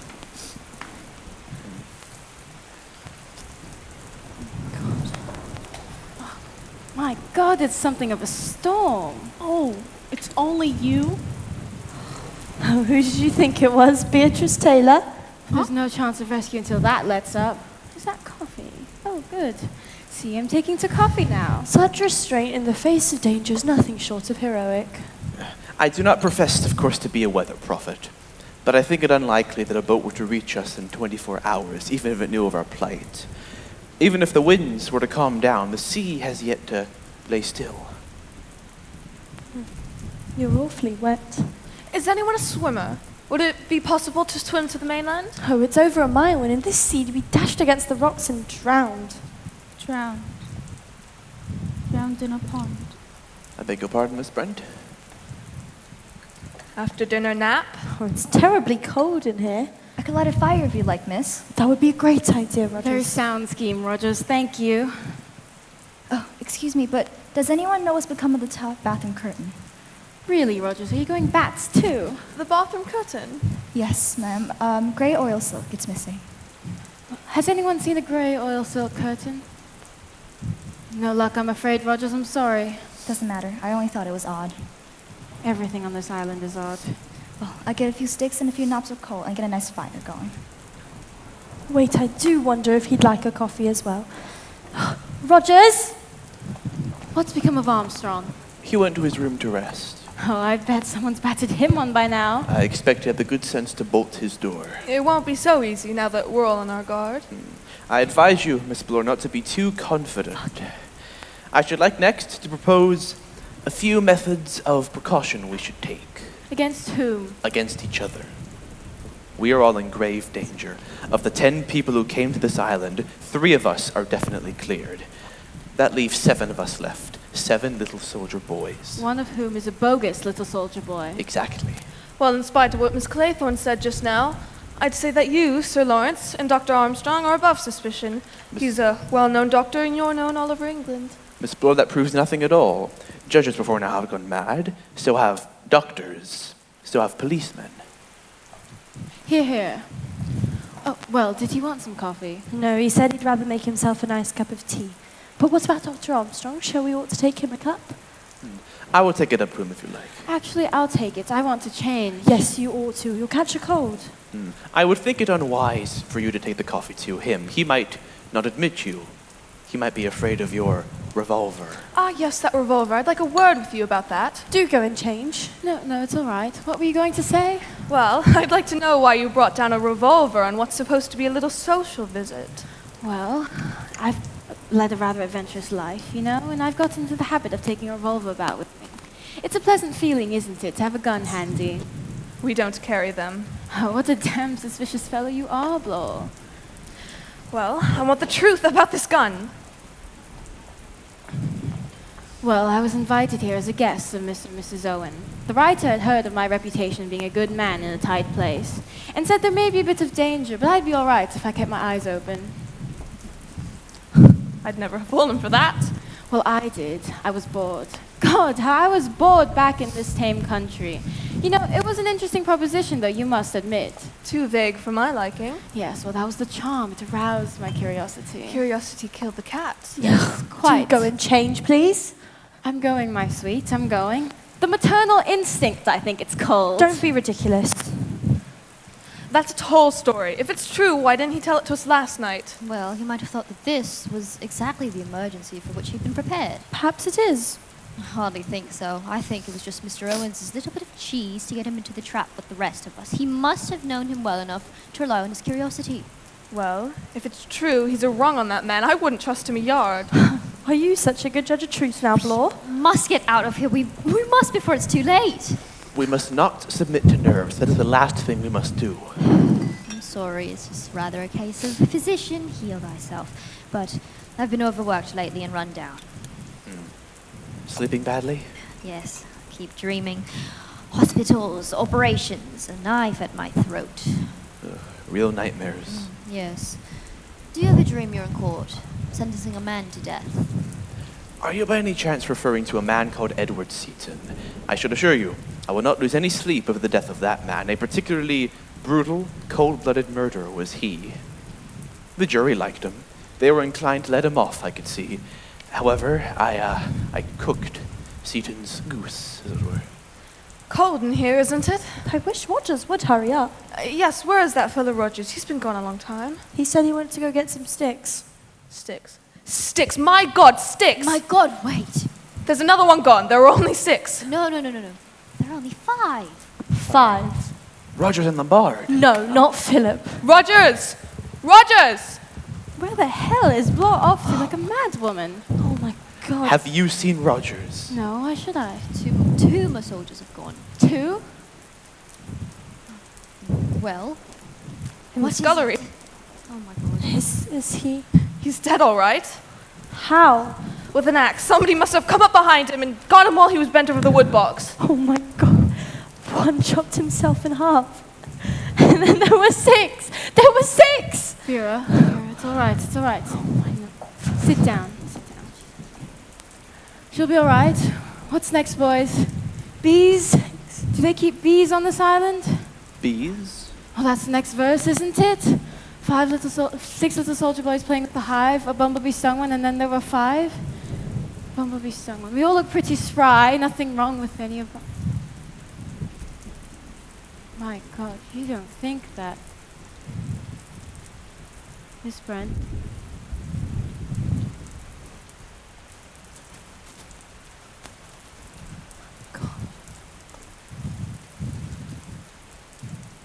It's a hypodermic syringe. The modern bee sting. While she was sat right there. One of us. One of us. Which of us?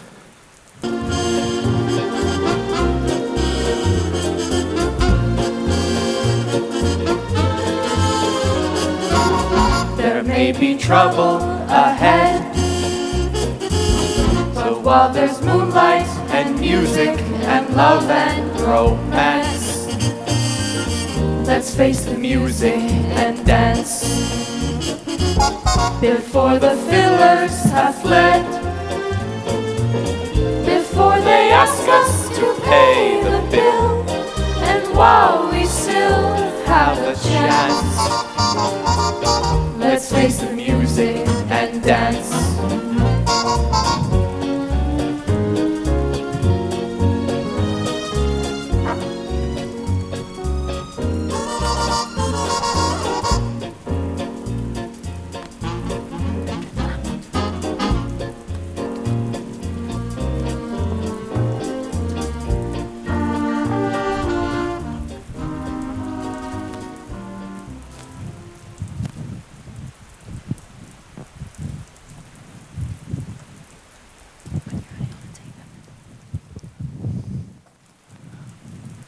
Five little soldier boys sitting in a row, watching each other, waiting for the blow. The new version's up to date. Hardly think this is a moment for facetiousness. Have to relieve the gloom somehow.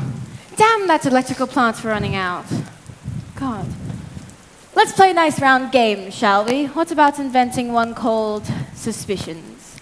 A suspects B, B suspects C, and so on. You know what? Let's start with Blore. It's not hard to guess whom Blore suspects. It sticks out a mile. I'm your fancy, aren't I, Blore? I would say yes to that. Well, you're quite wrong, you know. Abstract justice isn't really my line. All And I- besides, if I'd done the murder, there would have been something in it for me. All I say is that you've acted suspiciously from the start. You told two different stories. You come here with a revolver, and now you say you've lost it. I have lost That's it. a likely story. Well, what do you think I've done with it? I suggested myself that you should search me. Oh, you haven't got it on you. You're too clever for that. But you know where it is. You mean I've cached it, ready for next time? I shouldn't be surprised. Oh, well, why don't you use your brains, Blore? If I wanted to, I could have shot a lot of you by now. Just but. Yes, but that's not the big idea, is it? Oh, the crazy touch. My God, woman, I am sane enough. There are some lunatics you never know were lunatics. I would say that's true enough. Can't just sit here doing nothing. Surely there's something we can do if we lit a bonfire. In this weather. It is, I am afraid, a question of time and patience. The weather will clear, then we can do something. Light a bonfire, a heliograph, a signal. Time. We shan't afford time. We shall all be dead. I think the precautions we have taken will be adequate. We shall all be dead. All but one of us. He'll think up something he's just thinking right now. Poor Louise. What was her name, Doctor? Cleese? Was it nerves that made you do her in? No. Drink. God help me, I was a heavy drinker. I was drunk when I operated on her. It was quite a simple operation, really, but my hands were shaking all over the place. I can remember her now. She was a heavy, contrite woman, and I killed her. Well, so that's how it was. I was right then. Sister knew, of course, but she was loyal to me. Or to the hospital, at least. I gave up drink. Gave it up altogether and went in for a study of nervous diseases. Very successfully. One or two lucky shots, and got word with one or two important women, and they talked to their friends. And for the last year or two, I've been so busy I haven't known which way to turn. I had made it to the top of the tree. Until Mr. Unknown Owen, and then down came the cradle, doctor and Would you all. stop your damnable sneering and joking? Gentlemen, please. We can't afford to quarrel. That's all right by me. I apologize. This terrible inactivity that's getting on my nerves. We're adopting, I feel convinced, the only measures possible. So long as we remain together, all within sight of each other, a repetition of the events that have occurred must be impossible. We have all submitted to a search. That means we know no man carries firearms or weapons or drugs about his person. If, as I say, we remain in sight of each other, nothing can happen. But we can't go on like this. We shall need food, sleep. That's what I say. Obviously, the murderer's only chance is to get one of us detached from the rest. So long as we prevent that, we are safe. Safe? You're very silent, Vera.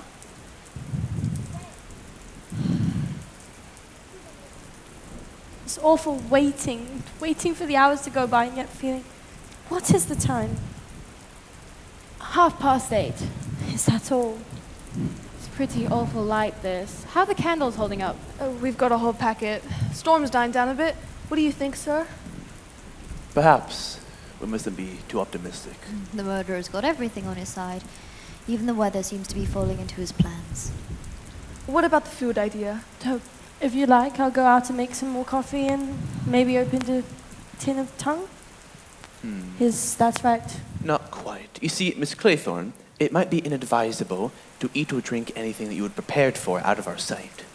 You don't like me, do you? It's not a question of likes or dislikes. You know, there are very few tricks that'll get past you, Sir Lawrence. If you won't be offended at my saying so, you're my fancy. This is hardly the moment, Captain Lombard, for any of us to indulge in the luxury of offense. I don't think it's Blore.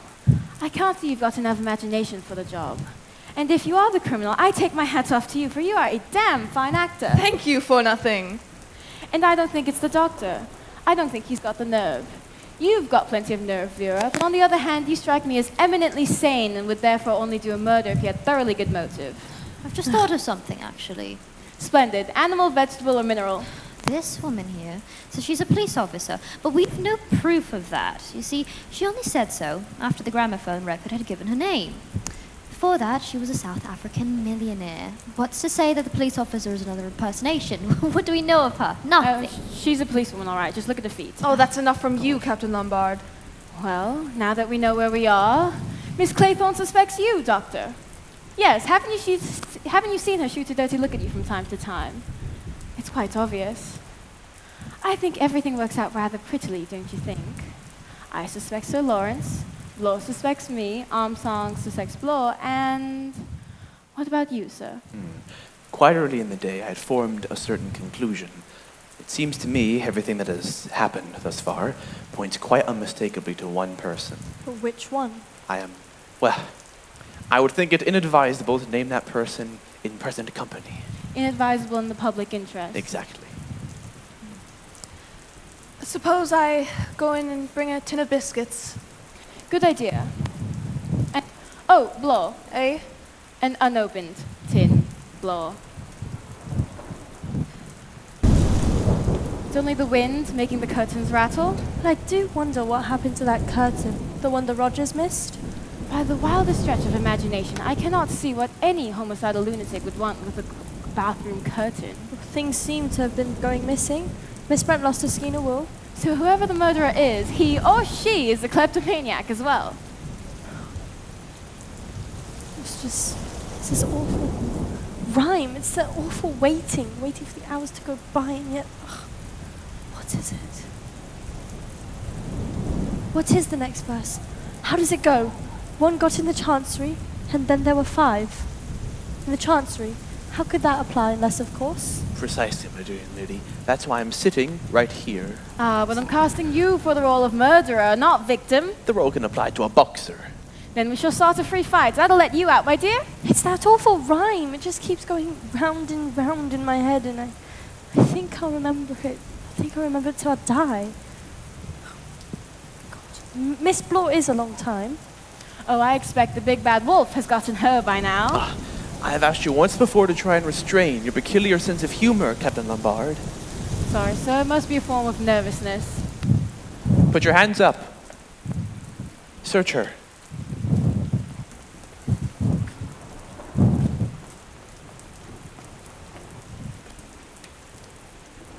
No, thank you. Vera, you ought to have some. You've had nothing to eat. I'm not hungry. I will warn you, Blore will wolf the lot. I don't see why we need to be so funny about it. Starving ourselves won't do us any good. How are we for sweets? I haven't got any. I'm sorry, I never brought any with me. I've got a whole box up in my suitcase, and I'll go grab them right now, seeing that you all stay where you are. Not bad, these biscuits. What are they? Cheese? Cheese and celery. That girl ought to have some. My nerves are in a bad state. I don't know that I agree with you there, Doctor. Miss Vera strikes me as a very resourceful, cool young lady. Quite remarkably so. So that's your idea, is it? That she's the guilty party? Hardly likely. A lady. You and I, Doctor, see women from slightly different angles. What about a spot of whiskey? Good idea, providing we tackle an unopened bottle.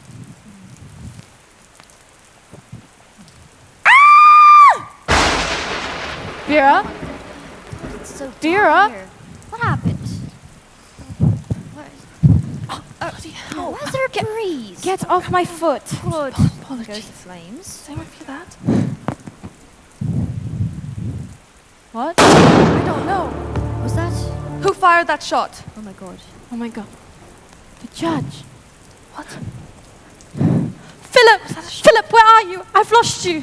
Vera, I'm right here. God, it's the awful dark.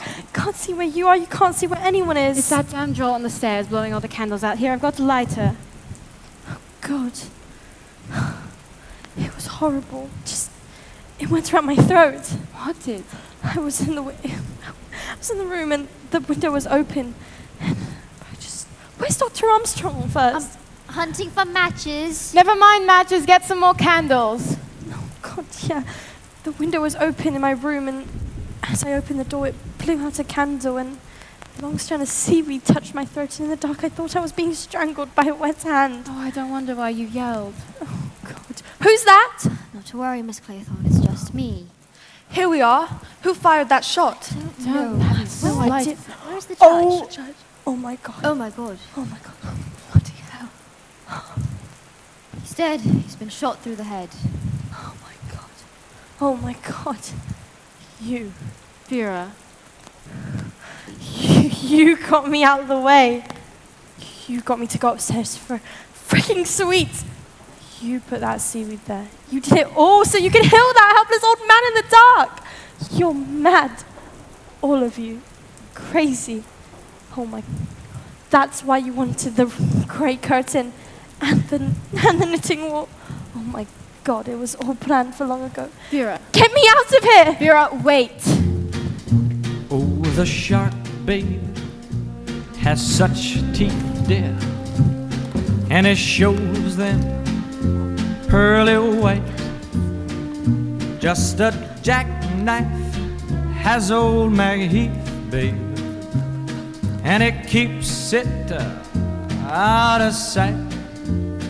You know when that shark bites with his teeth, baby, scarlet billow.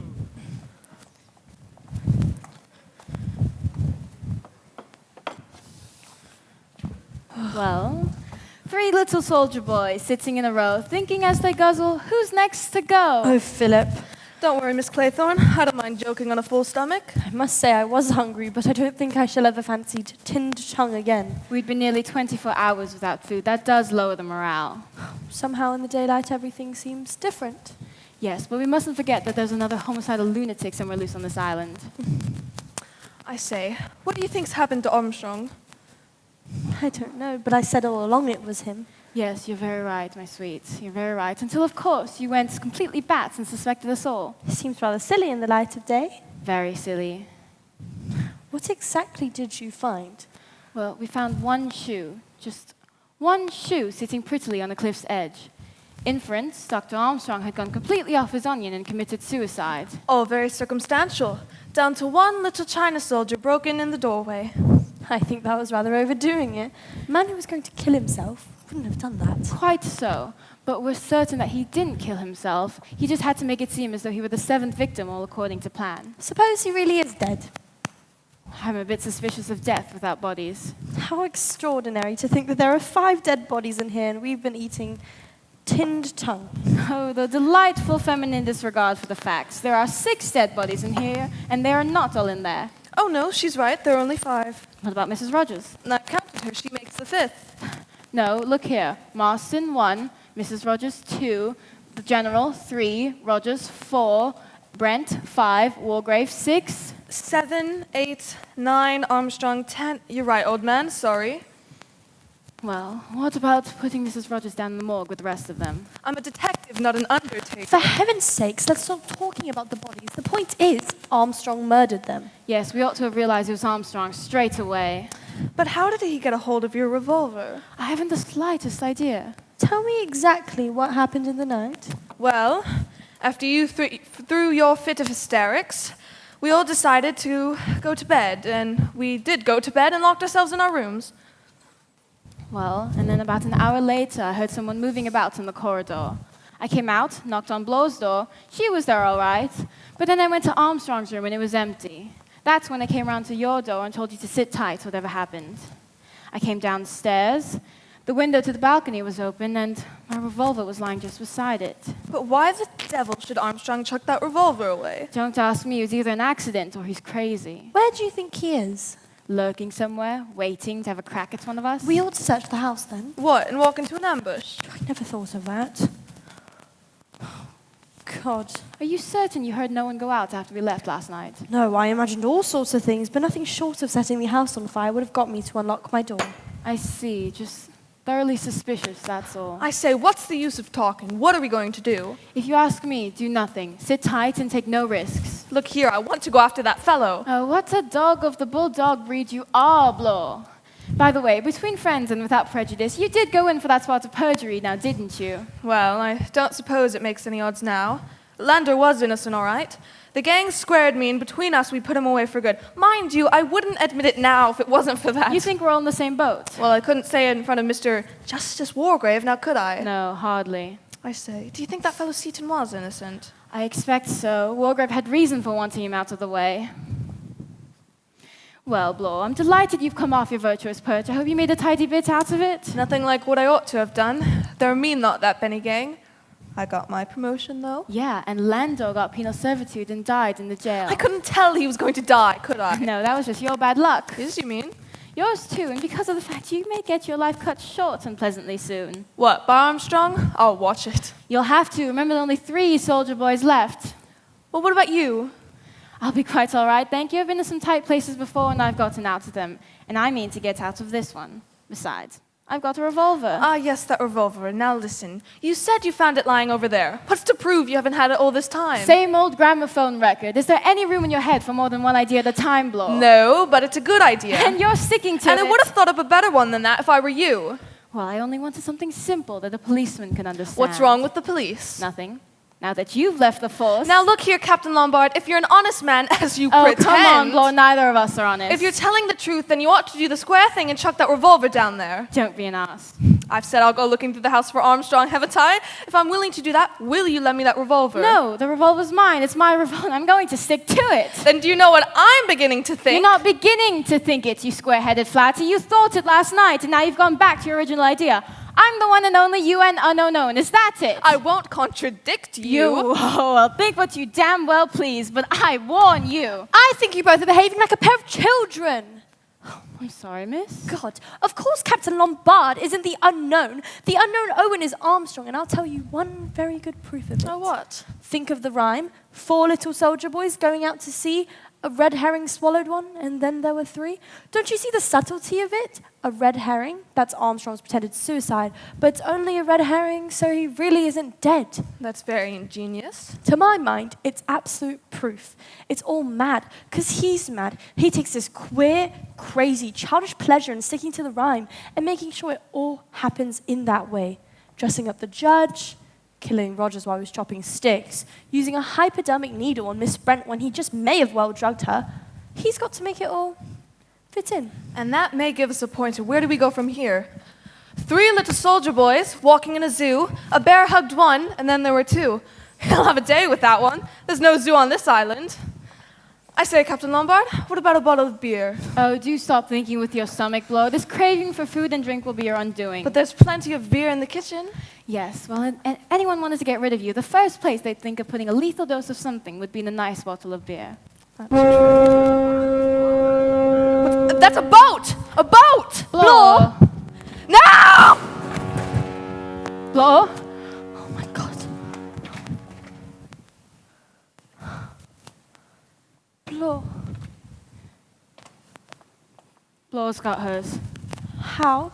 It was a booby trap. It was all set across the door, and it was attached to something above. Is she? Yes. Crushed, head stove in. God, it was that great bronze bear holding the clock from the landing. A bear? How ghastly is this awful childishness? I know, and God, what a fool Blore was. And then there are 2. Yes, and we'll have to be very careful about ourselves. We shan't do this. He'll get us. We'll never get away from this island. Oh, yes, we will. I've never been beaten yet. Oh, my right. God. Oh, Philip, what do? We can't do anything. We need to get off of this island. All right. We'll go to the far side of the island where the cliff is sheer, and we can see if anyone approaches from the house. Oh, God, anything's better than staying here. Wouldn't you be rather cold in that dress? I'd be colder if I were dead. Perhaps you're right. A quick reconnaissance. Be careful, Philip, please.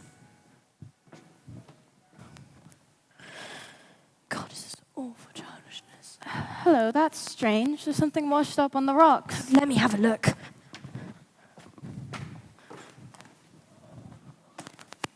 Oh my God. Oh my. Philip, it looks like a body. You should stay here. I'm going to have a look. Oh my God. It's Armstrong. Oh my God, it's Armstrong's body. Isn't it? It's Armstrong's body. Oh my God. It's Armstrong, drowned. He's washed up at the high water mark. So there's no one on this island? No one at all except the two of us? Yes, Vera. And now we know where we are. Now we know where we are. It's a very pretty trick of yours with that wire. Quite neat, you know. Old Wargrave always knew you were dangerous. So you did drown that kid after all. That's where you're wrong. I didn't. Please listen to me. Please believe me. Oh, I'm listening. You better make it a good story. It isn't a story. It's the truth. Never drowned that child. It was someone else. Oh, then who did? It was a man. Peter's uncle.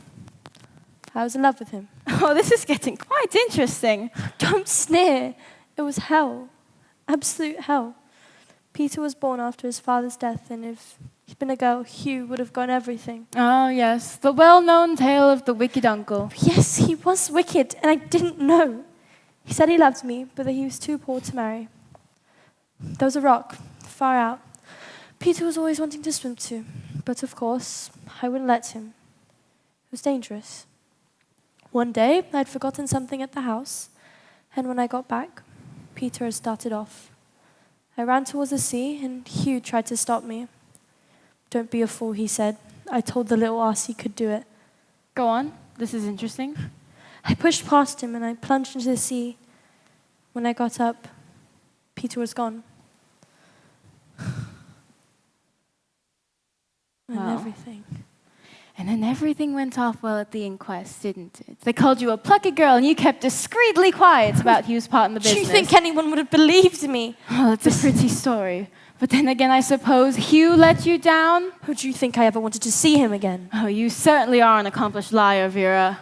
Oh, can't you believe the truth when you hear it? Oh, well, who set the trap that killed Bloor? I didn't, and Armstrong's dead. Now, I've broken most of the commandments in my time, and I'm no saint, but there's one thing I won't stand for, and that's murder. You won't stand for murder. Then what about those natives you let die in Africa? That's what's so damn funny, Vera. I didn't. What do you mean? You know, for once, just once, mark you, I played the hero. I risked my life to save the lives of my men. I left them my rifle, my ammunition, and all the food there was left, and I took a chance through the bush. And by the most incredible luck, it came off. But I was too late to save them.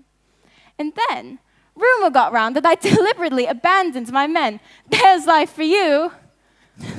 Why did you expect me to believe that? Why, you actually admitted the whole thing. I know. And I got such a kick out of watching their faces. Oh, you can't fool me with a stupid lie like damn that. You, Vera! Why didn't I see it before? It's there in your face. Face of a killer. Oh, you can't fool me any longer. Please, listen to me. Philip, please. Please. What about now, huh? Let's go, Lombard. All right. You cunning little devil. If you take one step nearer, I will shoot. You, Vera, young, lovely, and quite mad. Hand me the gun.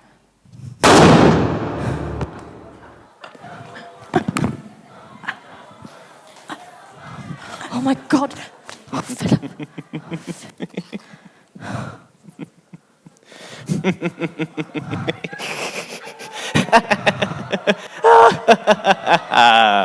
It's finally come true. Oh my God. My 10 little soldiers' plan. My rhyme. My rhyme. Silence in the court. If there is any more noise, I will have the court cleared. It's all right, my dear. It's all right. This is a place of justice. You will receive justice here. Oh, come now, Miss Claythorne. Of course it was going to be me. Oh my God. You thought I was a ghost. You thought I was dead. Armstrong said I was dead. You see, that was the clever part of our plan. We said we'd trap the murderer. We'd fix up my supposed death so I should be free to spy upon the guilty one. He accepted the bait so easily. He came out last night to meet me by the cliff without any suspicion. I sent him over with a push so easily. Yes, he swallowed my red herring all right.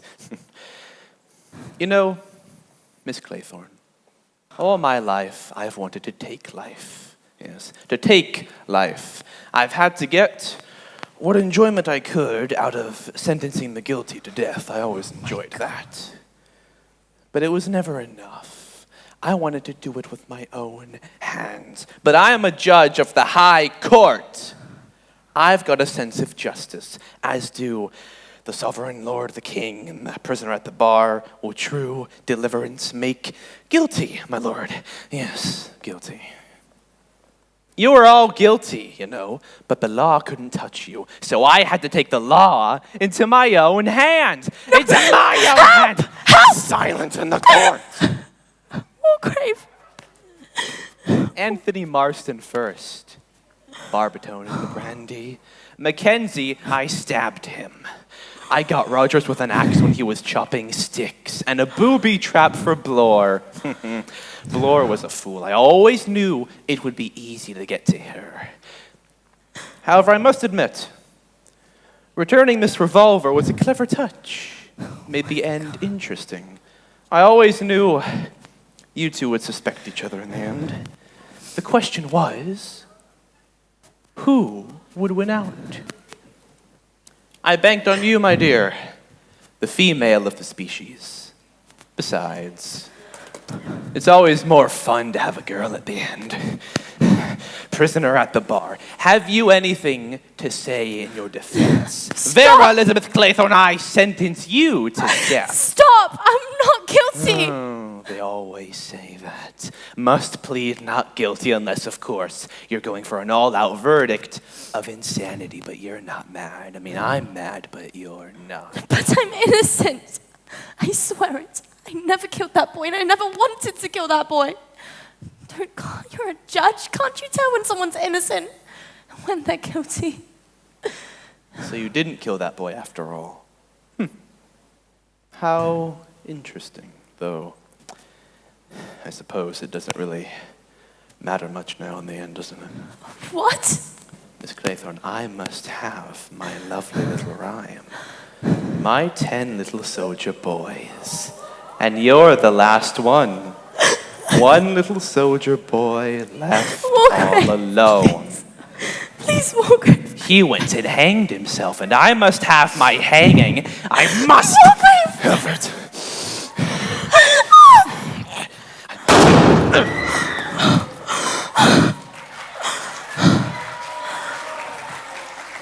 Oh my God! Philip! Oh my God! Philip! Oh my God, are you okay? I'm all right, my dear, I'm all right. Oh my God, are you okay? Get up, get up. I thought I'd kill you. Oh, thank God women can't shoot straight. You'll never forget this. Yes, you will. You know, there's another ending to that 10 little soldier boys rhyme. One little soldier boy left all alone. We got married, and then there were none. Sapphire, let's go! Come on! Oh my God, I'm so sorry.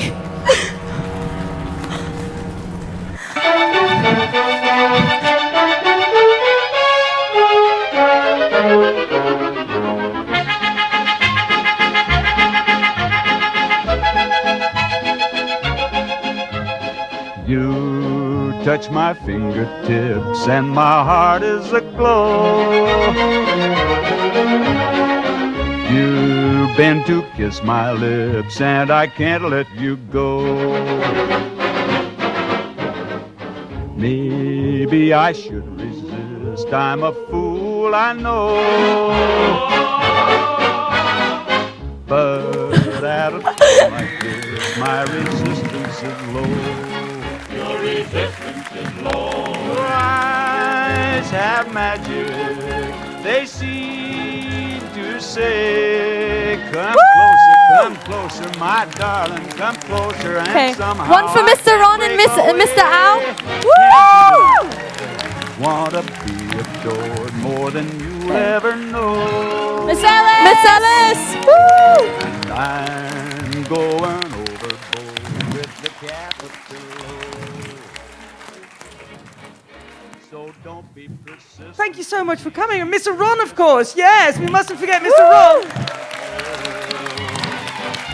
And in the wings, we have Miss Christine playing all the parts. Thank you, Miss Christine!